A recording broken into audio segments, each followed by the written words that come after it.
ये वीडियो मेरी computer related video है। यहाँ पे अगर आपको बता दूंगा कि आपके सिस्टम का डिस्प्ले ना आ रहा हो तो क्या प्रॉब्लम आती है आपके सिस्टम में। ये रैम की प्रॉब्लम होगी। अभी ये सिस्टम की रैम्स मैंने उतार दी हैं और ये सिस्टम की ये पे बीप आप सुन सकती हैं।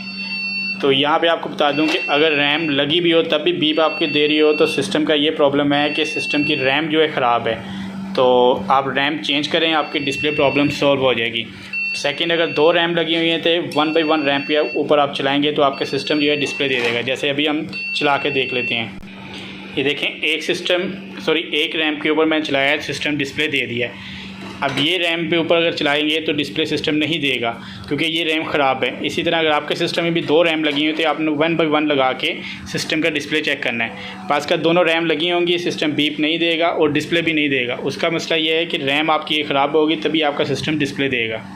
तो वीडियो पसंद आए तो वीडियो को लाइक और चैनल को सब्सक्राइब कर दें।